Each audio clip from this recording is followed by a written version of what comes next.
নাম কাওয়াজতে ভুয়া রিপোর্ট দিয়ে যাচ্ছে।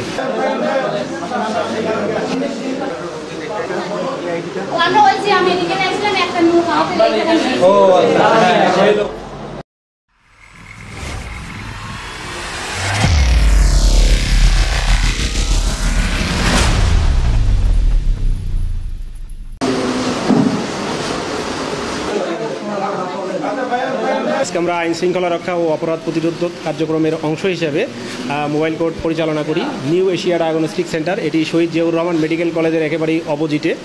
আমরা এখানে এসে যা দেখলাম, শুরুতেই দেখলাম যে আমরা ল্যাব রুমটা দেখলাম এবং যেখানে এক্স রে এবং আলট্রাসোনোগ্রাম হয় সেই জায়গাগুলো আমরা দেখলাম।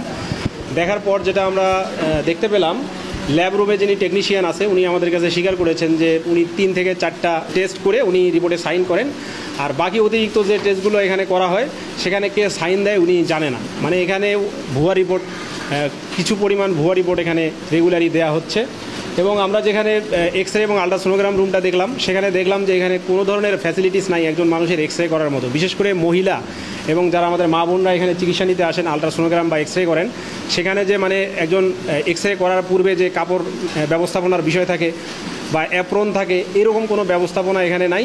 মানে একজন পুরুষ টেকনিশিয়ান সরাসরি দরজা খোলা রেখেই একজন মহিলা মানুষের আলট্রাসোনোগ্রাম কিংবা হচ্ছে এক্স রেগুলো করে যাচ্ছেন। এবং সবথেকে গুরুত্বপূর্ণ বিষয় হচ্ছে এখানে যে দুজন ডাক্তার বসেন, ডাক্তার শামীম এবং doctor SK Sajedul Alam. Doctor Shamim আপনারা হয়তো বা জানেন যে দিগন্ত ডায়াগনস্টিক সেন্টারে ডাক্তার শামীম বসেছিলেন। ওনার কাছে আমি মুসলেখা নিয়েছিলাম যে এই ধরনের প্রতারণামূলক কোনো ধরনের চিকিৎসা ব্যবস্থার সঙ্গে উনি জড়িত থাকবেন না, উনি মুসলেখা দিয়েছিলেন। কিন্তু আমরা এখানে এসে দেখলাম নিউ ডায়াগনস্টিক সেন্টারে উনি আবার রেগুলার বসছেন এবং একইভাবে নামের পাশে বিভিন্ন ভুয়া ডিগ্রি লাগিয়ে রেগুলার বেসিসে চিকিৎসা দিয়ে যাচ্ছেন। এবং ওনাকে এসে আমরা পাইনি, উনি আমাদের আসার 10 মিনিট আগে এখান থেকে চলে গেছেন। এবং আমরা এসে আরেকজন ডাক্তারকে পেয়েছি, ডাক্তার সাজেদুল আলম। আপনারা এনাকে চিনবেন, ইনি দীর্ঘদিন থেকে এখানে চিকিৎসা দিয়ে আসছে। এনার সবথেকে প্রতারণার বিষয় হচ্ছে উনি অনলি এমবিবিএস ডাক্তার, এনার আর কোনো ডিগ্রি নেই। কিন্তু উনি ওনার প্যাডগুলোতে, আমাদের কাছে সেগুলো প্রমাণ আছে, উনি প্যাডগুলোতে নিউরোমেডিসিন, চাইল্ড বিশেষজ্ঞ, স্কিন এবং সেক্স, ইএনটি,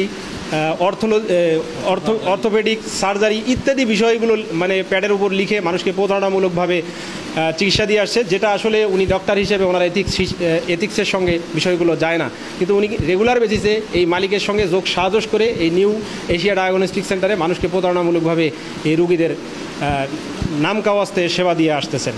এবং এখানে আরও একটি বিষয় যে আমরা এখানে যখন মালিকের সঙ্গে কথা বললাম, সেই মালিকের 2023 সাল পর্যন্ত একটা লাইসেন্স ছিল, আরও যেগুলো লিগ্যাল ডকুমেন্ট থাকা দরকার ডায়াগনস্টিক সেন্টার স্থাপন করার জন্য সেগুলো ওনার ছিল না। তখন রুগী নিয়ে আসা হচ্ছে, রুগীগুলো নিয়ে আসার পরে সব রুগী, প্রত্যেকটা রুগী, এমন কোনো সিঙ্গেল রুগী নাই যেখানে নিজের ইচ্ছায় স্বইচ্ছায় আসতেছে, প্রত্যেকটা রুগীকে দালালরা ধরে নিয়ে আসতেছে। এবং আমরা মালিকের সঙ্গে কথা বলে জানতে পারছি যে এখানে প্রায় 17-18 জন দালাল রেগুলার বেসিসে ওনাকে রুগী নেওয়ার জন্য চাপ দেয় এবং উনি এটা এন্টারটেইন করেন এবং উনি দালালের মাধ্যমে রুগী রিসিভ করেন।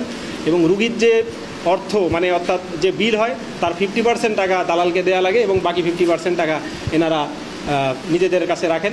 রিপোর্ট থেকে শুরু করে সব বিষয়গুলো আসলে বেশিরভাগই নাম কাওয়াজতে ভুয়া রিপোর্ট দিয়ে যাচ্ছে। আর আমরা তাদের যে আজকে শাস্তি দিয়েছি, ডাক্তার এসকে সাজেদুল আলমকে আমরা 1,20,000 টাকা অর্থদণ্ড দিয়েছি এবং এখান হাসপাতালের যে মালিক আছে তাকে আমরা 3,65,000 টাকা অর্থদণ্ড দিয়েছি এবং এই অর্থদণ্ড অনাদায়ী 1 মাসের বিনাশ্রম কারাদণ্ড দিয়েছি।